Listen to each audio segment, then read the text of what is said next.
Hello, my name is Nwamaka Agbo, and I am the founder and principal of Nwamaka Agbo Consulting. I use restorative economics as the framework to inform my consulting practice. I'm based in the Bay Area, Oakland, California, and I come from a long-time social and racial justice organizing background. I came to the work of the restorative economics over the past few years, namely coming out of the last economic recession. 2012, I would say, was right about the time we started to observe social movements in 501c3 organizations starting to experience the delayed impacts of the 2008 recession. And so I spent some time really trying to understand what was going on with our economy, and therefore, what did it mean for foundations starting to actually shift, change their ways of giving, and then the negative impacts that this had on social movements and organizations like the one I was a part of.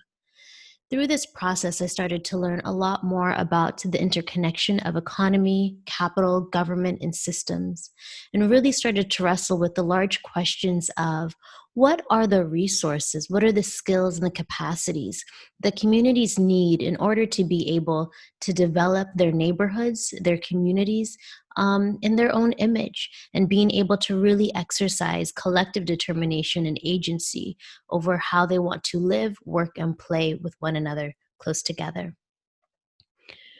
So with my work on restorative economics, I provide project management support to community-owned and governed projects, which I'll talk about a bit more. And I also spend time advising donors, investors, financial institutions on how they can move their resources in mission-aligned ways.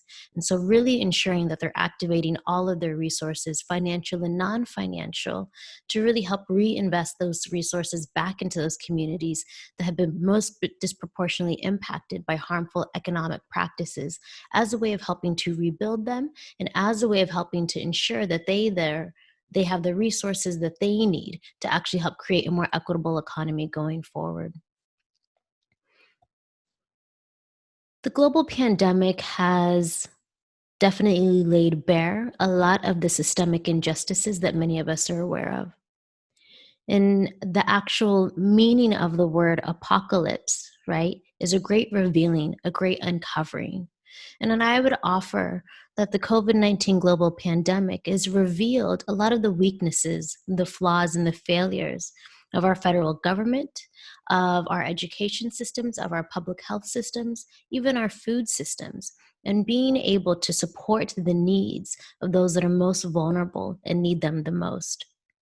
It's also really lifted up the fact that the racial wealth divide, as we oftentimes talk about it in rhetoric, it's not just a crack, right? It's a gaping hole, a chasm, and it's actually a cliff through which majority of Americans have actually fallen off of, particularly Black and brown, low-income, marginalized communities. And so for me, the work is really trying to figure out what are the strategies that not only help to close that racial wealth divide, but ensure that we're closing it in a way that we're starting to move out of a system that privileges the haves and hurts the have-nots, and actually starting to create an economic system that's rooted in shared prosperity. The other piece of what we're experiencing right now over the past couple of weeks and most recently over this past weekend, we started to experience and witness a lot of uprisings across the country in response to the murder of George Floyd, of Breonna Taylor, of Ahmaud Arbery, and there's so many more. I think this moment is also revealing how it's not just our economy that's designed to disproportionately hurt and impact those communities, but it's also revealing the collective anger, the hurt, the pain, and the ongoing trauma that Black communities continue to experience every time we witness a death on the screen. And our inability to bring about justice means that those that are most disproportionately impacted, the same communities that are disproportionately impacted by COVID-19, being the same communities that are impacted by police brutality, are starting to rise up and starting to demand a fix to the systems that have hurt and harmed them for so many decades and centuries. I think the other thing that's worth noting in this moment is that all the various systems that govern our way of life here in the global north, in Western countries, they're actually operating exactly as they're supposed to be. If anything, what we're starting to witness is the fact that there are negative externalities that for so often we've been able to invisibilize, we've been able to kind of fall off of the news media. And now we're actually starting to see what those negative externalities look like and how they continue to privilege a few wealthy white minority and hurt the majority of us. So to start us off, let me do a little screen share.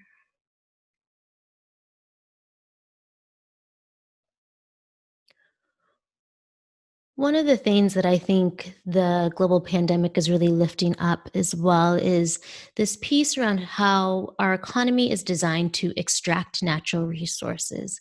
The extraction of natural resources is what has actually led to climate change and what has led to humans living in such close proximity with wildlife that would then allow a virus like COVID-19 to proliferate around the world.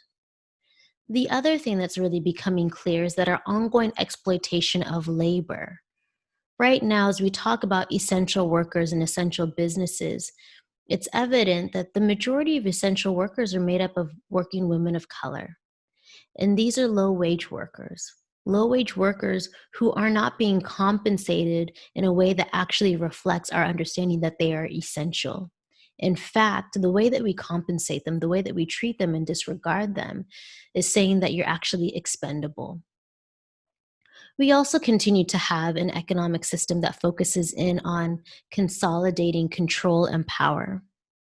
This is a system where we have, in the case of a lot of the police brutality that's happening right now, um, we can see that our systems are designed to protect property over people, that we have a justice system that is actually not willing to hold police accountable when they exert or use their power. And so the questions of how do we also start to bring our power back into the control of the people? And then also the accumulation of wealth. In the last 2 months, while many of us have either been on the front lines of essential workers or have been sheltering in place, the richest 1% of the United States, the billionaires, have amassed over $434 billion over the last 2 months. And this is happening while a record number of Americans, are filing for unemployment. So to just being able to look at the disparities of how our systems continue to privilege a few and hurt the many. And then really lifting up this piece of exclusion. We continue to have systems and have an economic system that excludes many of us from being able to participate in so many of the benefits that our economy has to offer. And so there's an opportunity for us to start thinking about how do we move towards an economic system that's rooted in regeneration, a system that is actually focused in on governing for the common good.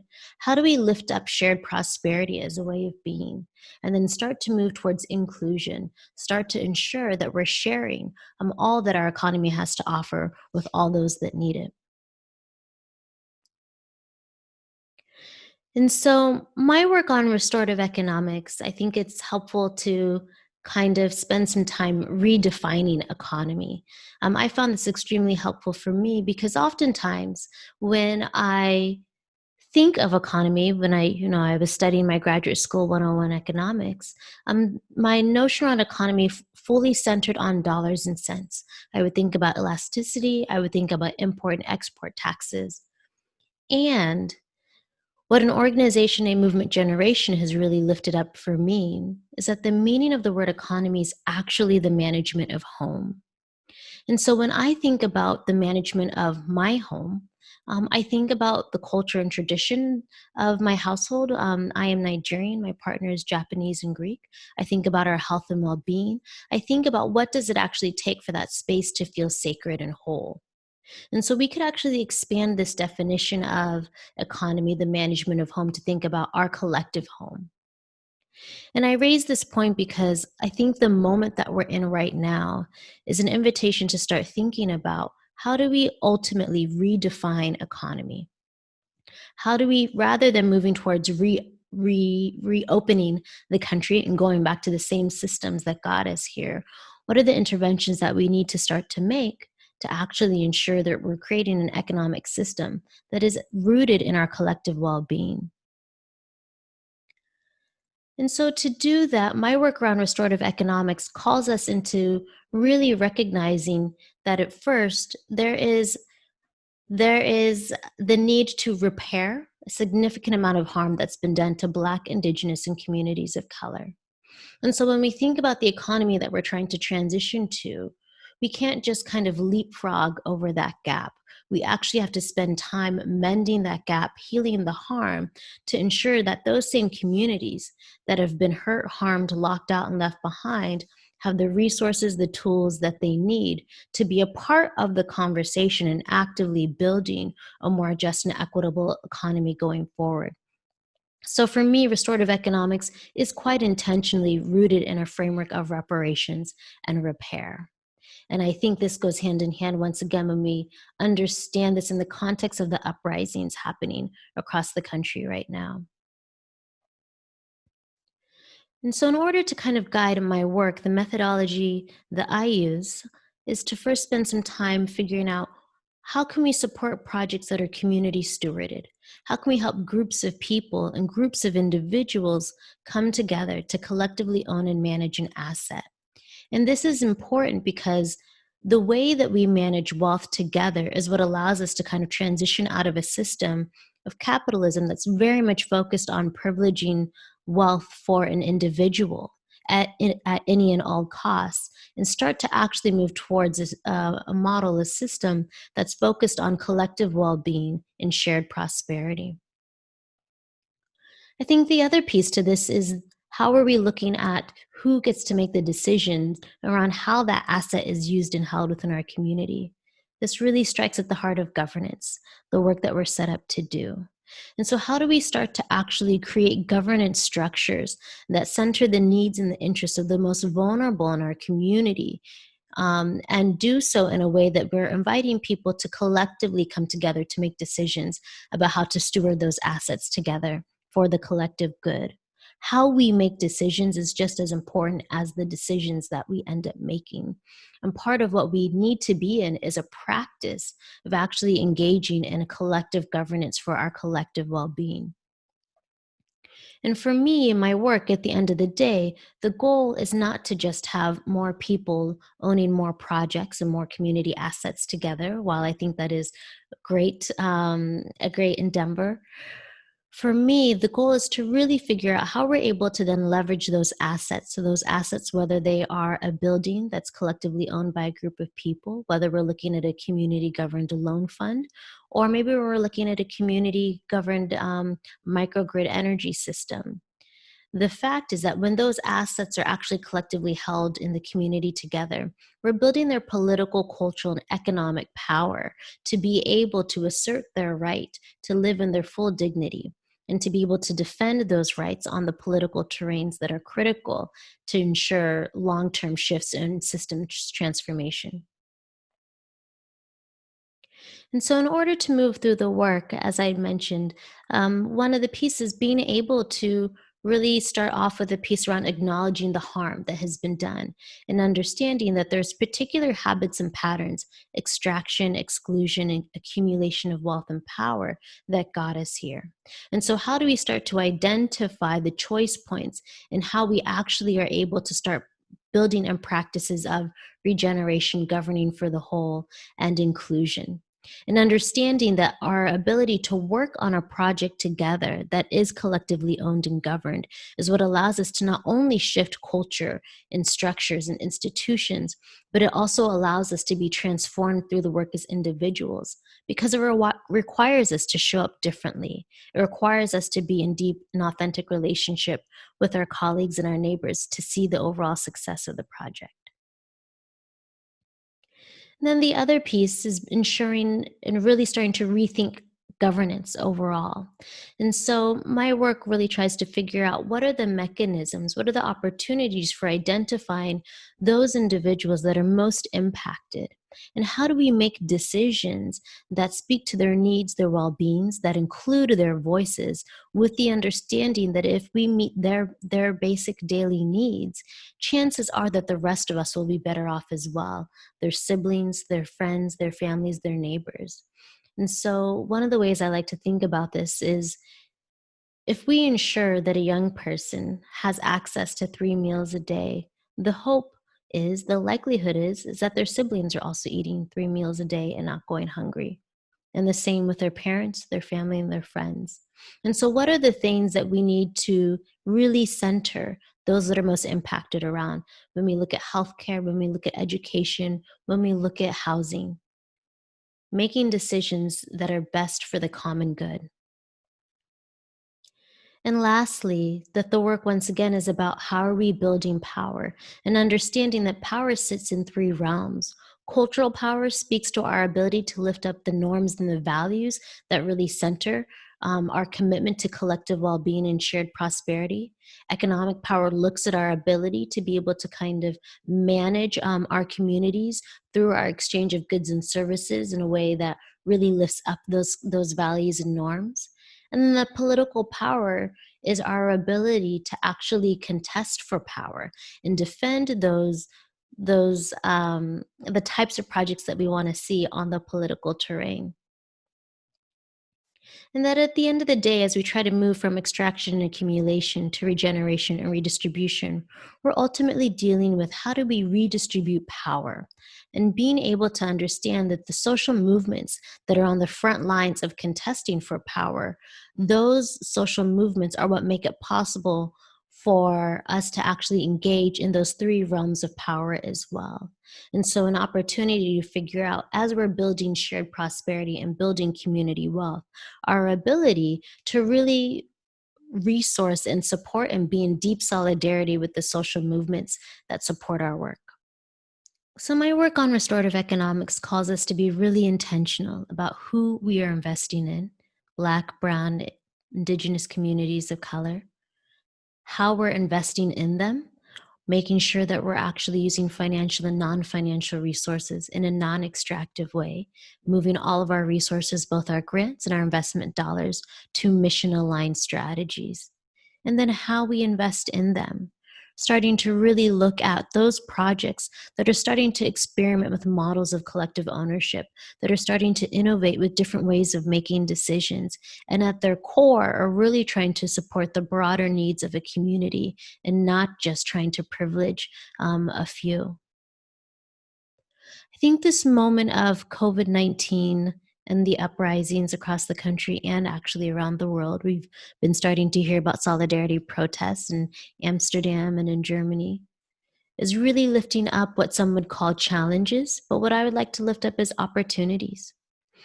And so as we start to really watch people or states across the country start to quote unquote reopen the economy, as people try to kind of return to once was, I think this is an opportunity to figure out, what do we want to move towards?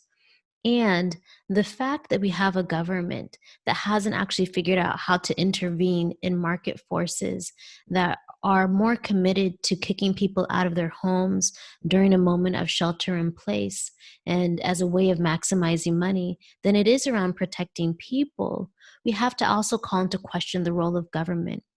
So there's three key things that I'm keeping my eye on right now and exploring through my work. What are those economic models and strategies, right? What are the ways that people are experimenting with cooperatives, with lending circles, with other ways of moving resources and sharing assets? I'm also inviting people to really rethink and question the role of government. Right now, we have a government that can mobilize the National Guard in less than 24 hours, but can't mobilize personal protective equipment to support those in need. We have a government that is willing to go to war with its own people, but not willing to actually keep them healthy and safe and fed. And so for me, these two interconnected problems of our economy and the role of government ultimately amount to, what will it take to create a social safety net? Not only how will we resource it, but how will we make the decisions around how to administer it and ensure that it provides for people over the long term? I think the opportunities that we're starting to see is that as groups and social movements move to mobilize mutual aid, a lot of the mutual aid networks, relationship strategies, those are actually strategies not only for us to use in a moment of rapid response around COVID-19, but actually start to build out that community infrastructure for how we're able to move resources quickly over the long term. We will likely need to lean on our neighbors and loved ones a lot more and act in solidarity together in each other's best interest as we continue to kind of weather the magnifying crises that are impacting us. I think a lot of the calls and movements for universal basic income, particularly the work that looks closely at how do we ensure that Black working mothers have the paychecks that they need to also ensure that there's food on the table and that they're able to pay rent. How do we start to really lift up the call for hazard pay for essential workers and stop looking at essential workers as those that only need a minimum wage, low wage workers, but actually are appropriately compensated for the level of risk that they take on a daily basis, and also recognizing how those positions are disproportionately represented by communities of color. And so for me, this is all a moment for us to do some deep questioning, a deep reflection, and to start to figure out what are the ways that we seed those projects on the ground that are also starting to really lift up some alternatives that we can look towards.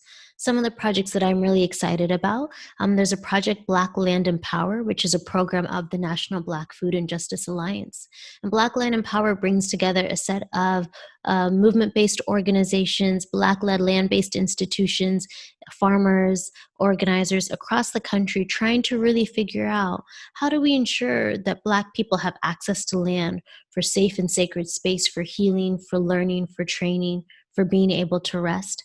How do we retain and maintain that land? And then how do we resource it? So while we're moving towards figuring out how to acquire the land, the question of also how to finance it in a non-extractive way and how to share it collectively with each other as Black people, but also in solidarity with Indigenous communities as well. I think other projects like Seed Commons and the Boston Ujima Project that are also looking at what does it look like for communities to be able to have community governed loan funds, for there to be infrastructure where communities actually get to have a direct say over how resources and capital is moved and invested within and throughout their communities. For me, this moment is really an opportunity to take stock of where are the openings that we can really break open. How do we move from an economic system that's very much focused in on a punitive way of raising funds in terms of fines and fees that disproportionately impact Black and Brown communities as a way of resourcing our government, and start to actually move towards something that's focused on really supporting care for community. So all this to say, I'm excited for the conversation we'll be having. I'm excited to really explore how some of the models and strategies and the work of cultural workers are also helping us to really rethink the role of government, how we think about economy, and how we bring those pieces together. For me, I always really encourage people to sit with the questions of who is getting the financial return off of any project, who is making the decision, and how are those decisions being made. I think the answers to those questions are really key to ensuring that we're reinvesting and supporting those communities, Black, Brown, Indigenous communities of color that need the resources that they need to be able to thrive and build meaningful and dignified livelihoods for themselves and their loved ones.